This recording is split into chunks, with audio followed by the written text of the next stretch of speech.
What is up, all my fellow strugglers? Welcome to, I guess, what is the inaugural video of Man Struggles. And this channel is about the struggles that men face, as well as just human beings in general. But obviously, being a man, I come in it from that perspective.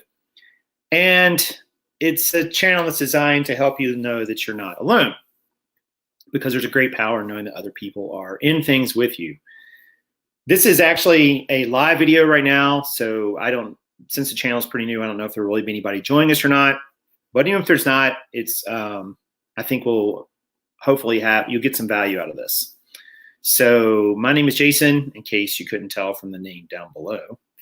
And this channel, this particular video at least, is about my particular struggle I have with debt. And I don't know about you guys that are watching this, but if you're like most people who live in the United States, for instance, at some point in your life, you've probably had some debt. That could be credit card debt. It could be,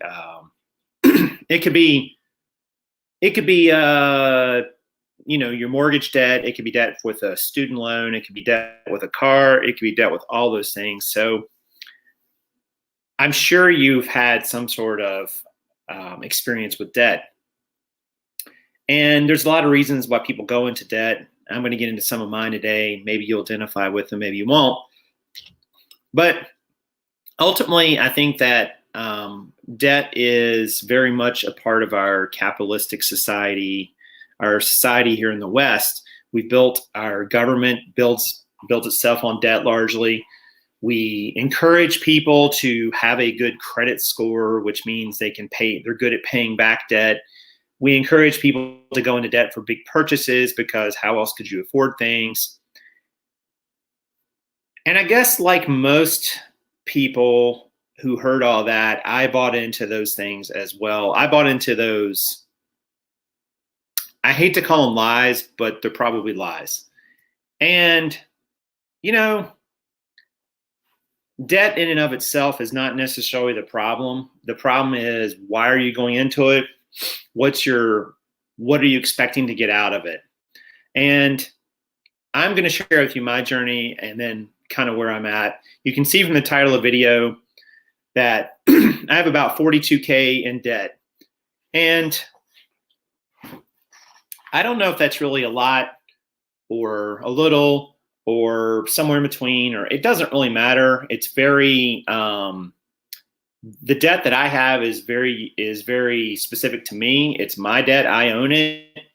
So it doesn't really, I'm not comparing myself to anybody else, whether I have a lot or a little, but I am comparing myself to myself. And when I was in my 20s and so on, I ran up a decent chunk of debt on credit cards and so on. I had some student loan debt from college and so on. And I carried that debt for quite a while. As I got into my 30s, I paid that down. I didn't get rid of all the student loan debt, but I did get rid of the credit card debt for the most part. I didn't have debt around my car. I didn't have a mortgage debt. And now that I'm back in my 40s, I found myself back in debt again. And there came a moment, like, I guess probably a month or so ago, or a few weeks ago, where I said, you know what? I'm done with this. This is ridiculous. There's no reason to carry this debt around. And so I really took a long, hard look inside myself to see why do I have this debt? How can I avoid it in the future? And how can I get rid of it so that I can start accumulating some actual wealth?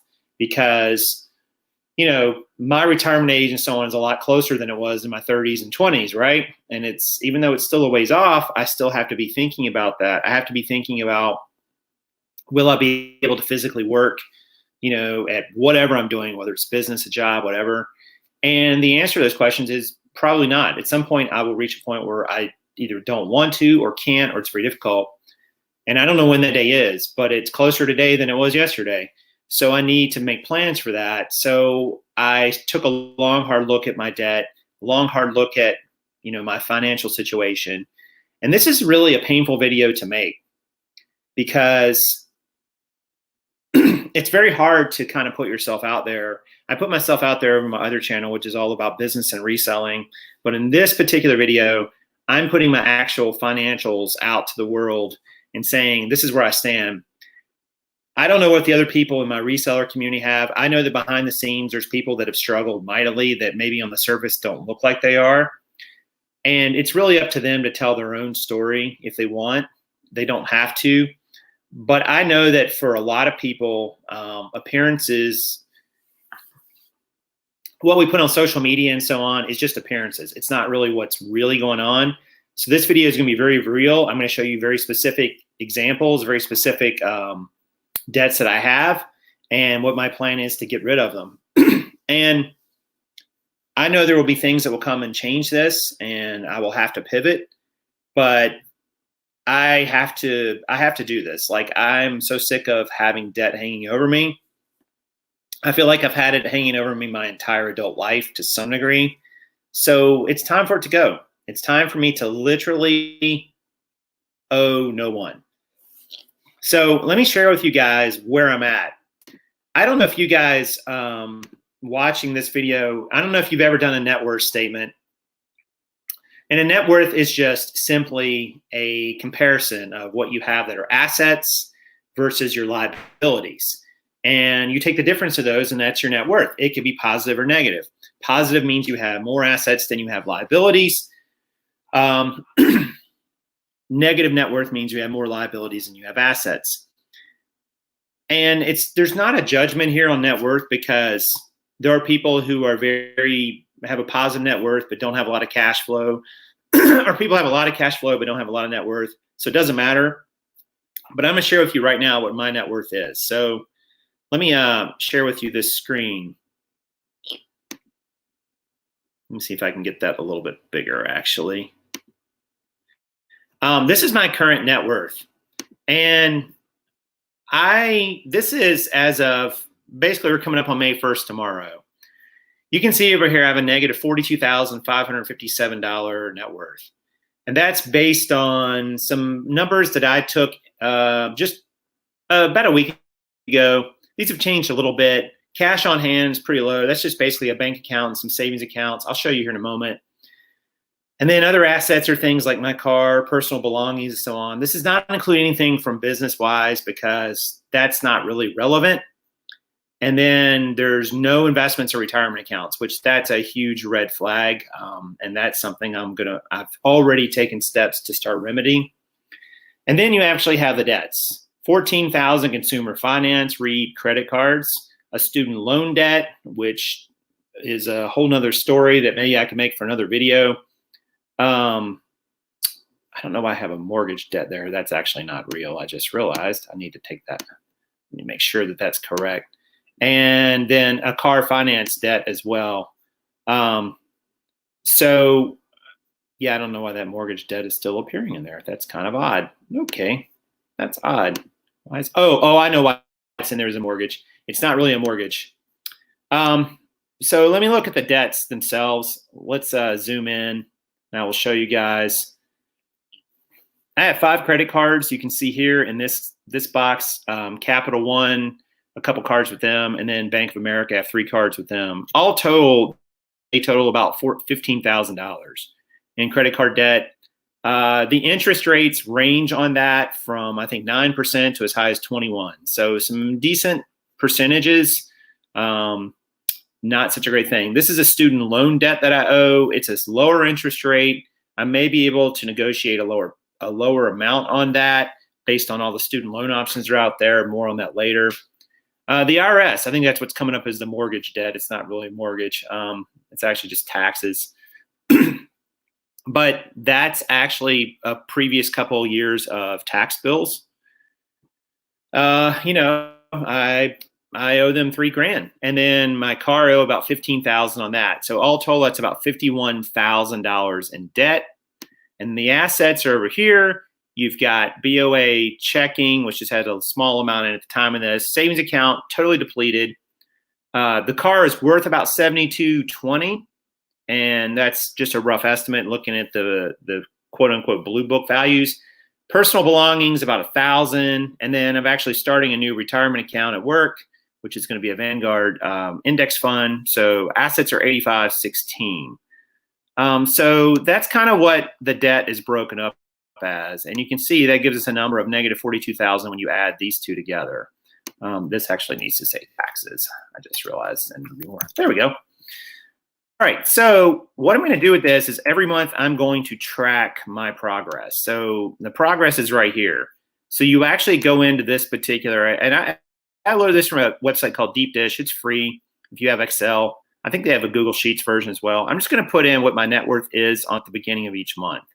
And that will start showing changes over here on this screen. So you'll start seeing this graph. Hopefully next month it'll be a little less, and eventually become positive and grow to have a positive net worth.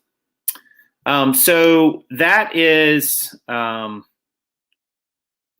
what my current situation looks like with my debt.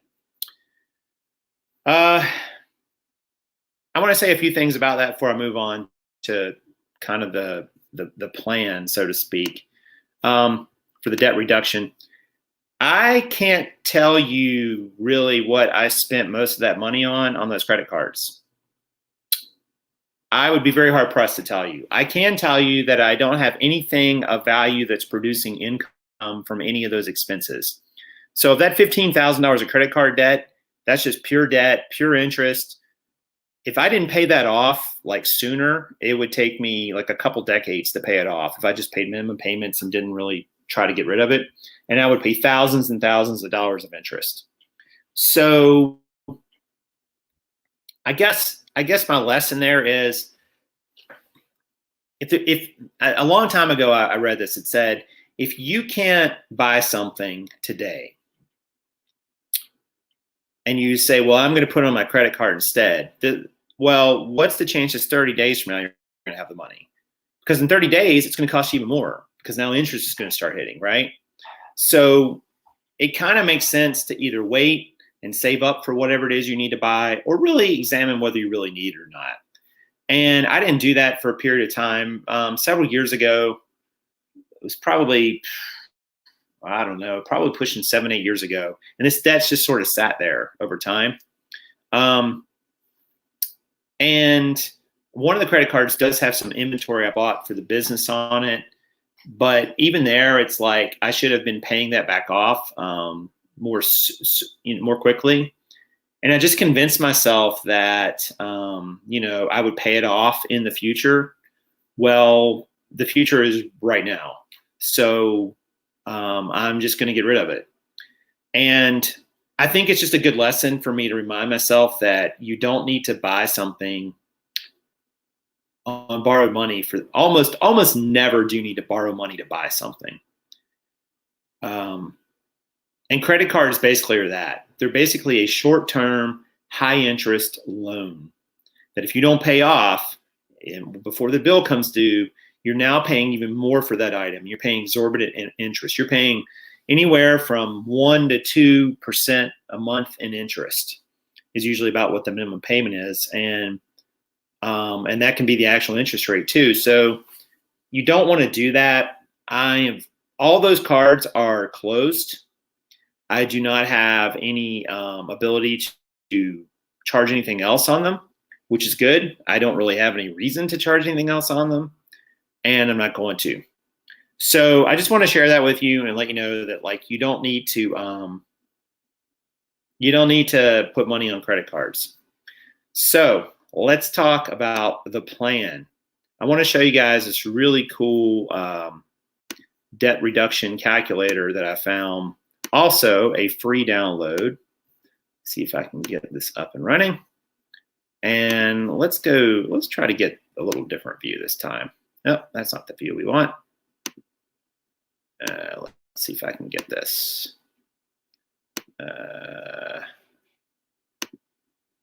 That's the view. Okay, so this is a debt reduction calculator that I got from, where the heck did I get this? Vertex 42 LLC, which is vertex42.com. It's probably a little hard to see right here. But this is really cool because it allows you to go in and put a starting date, which you see right here in this column or this cell, C4. And then you go in and so you put the date you want to start, and then you go in and you put in your creditors. So here's the 5 credit cards. Now I don't have the student loan in this because that's kind of another story for another video at this moment, but I wanted to focus on the credit cards first before I tackle the student loan. It also lets you put in the balance for each of the cards. You can see the balances I have for each of these cards. Here's the interest rates I owe from 13% at the low end all the way up to 23, which is a really expensive card. And then the minimum payment is right here. Now, this minimum payment is actually a little bit lower than this, but I've just kind of been auto paying it for a while, so I just left it at 55. And you can see over here in this column, it shows you what interest you're paying each month with that payment and those interest rates. So you can see of like $140 payment on this Cap 1 high interest card, $90 of it's going to interest. So only the balance is only going down by $50. Now each month the balance gets less and less, and so the interest only part will decrease. But you can see like you're not really like at $50, you pay 2 months worth and it's only gone down $100, and you're not really making that much ground.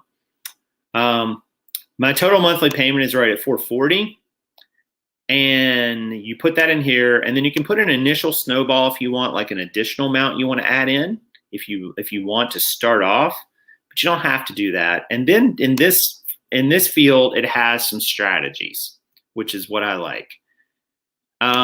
The snowball means you pay the lowest balance first. Now, why would you want to pay the lowest balance first? Well, there's an argument that if you pay off a card like pretty soon, it gives you momentum. And so by paying the lowest balance card, like the 610 balance card, I could get rid of that card quicker, which gives me momentum to go in the other ones. It's kind of satisfying. Whereas if you choose the avalanche method, which is the highest interest first, that will save you more money in the long run. But we know that like the highest interest first card is this 4,700 one, and it's going to take a while to pay that one off. So I'm not really going to see any of the cards going away. It turned out the difference wasn't a lot in my case when I chose the snowball versus the lowest balance one. This table down here gives you the original balance and the interest you will pay if you continue this plan. Because I'm adding in some money for this one. I'll show you on the next screen. But you can see here, I would be done at December 2022 with the snowball, and I would pay $4,400 in interest, basically. I'd be debt-free. If we change this to the avalanche, I only save about $160, and I'm basically done the exact same month. Oops, excuse me, I hit the wrong thing. I'm sorry. That's not correct. It's $4,173, and I'm done in November 22. So a month earlier, not a big difference. I love to see debts literally go away. So I will take the snowball method for now and pay just a little bit more. But if you want to be totally accurate, you would probably say you should do the avalanche. And the avalanche means that, like, let's say, this is what it means. If let's say I'm paying this $140 one first because it's the highest interest. Well, once it's done, I will roll that payment into the next highest interest one left, which probably by that point would be one of these two. And so you don't quit paying that $140, you just put it on the next card. So I would be paying, say, $140 plus $149 once this debt up here was gone. So this one would start getting $289.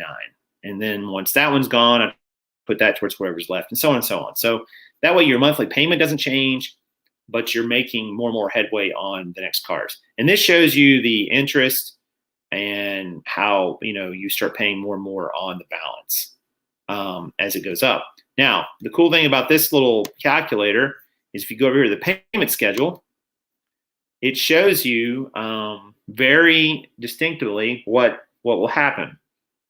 Here's all our financials up here and our months to pay off. You can see this card's in 6 months, 14 months, 18 months, so on, which I actually expected this to be a lot worse. I expected it was going to take me like 5 years to pay off all this debt. Turns out even with the snowball lowest balance first, I can do it in 32 months, which is 2.5 years.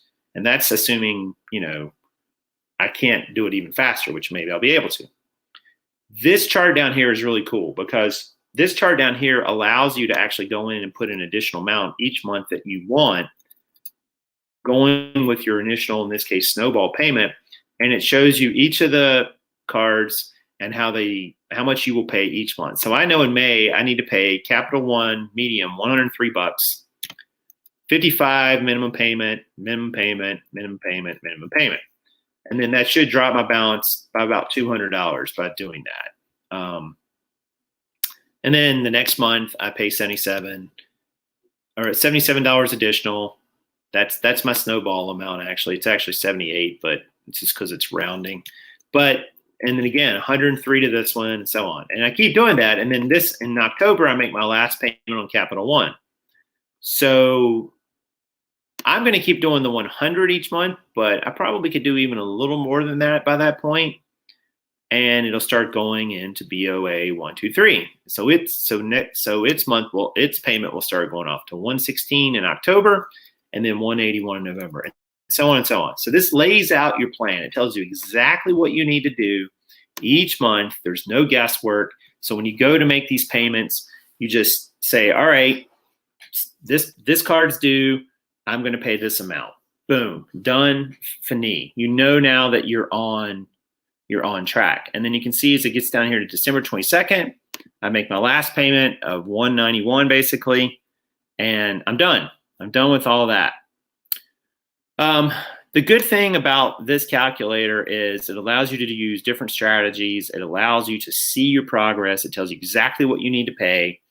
And it shows you what you can do if like you get a windfall, like say you get like a tax refund.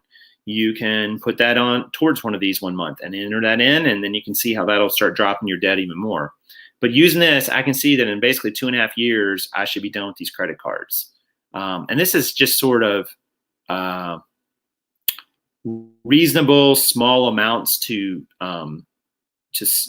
put in. It's not even big amounts. So I think that this is really doable. I don't think it's going to be that hard to do necessarily. And I just need to stay focused on it. So let's stop sharing that. All right. So that's the plan for how to get out of this debt. There's more to it in terms of the income and so on, which maybe I'll go into in some future videos. But I truly believe that if I follow this plan to the letter, I can be out of this credit card debt within 2.5 years. I haven't done the numbers yet, but I will owe a lot less on the car by that point too. And the car right now is upside down. The car, I owe more than it's worth. And that's pretty common. I mean, that happens because cars depreciate very quickly. So that's not really surprising. But what should be able to do within the next 2.5 years is I should be able to trade that car in and maybe get something a little more economical or what have you. My credit should be better because I'll have a lower debt to income ratio. So yes, I probably will have to buy the car on credit, and get a loan, unfortunately, just because cars are so freaking expensive.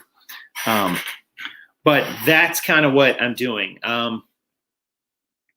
Some of you who watch this video, here's a question that I had that came up when I was doing all this.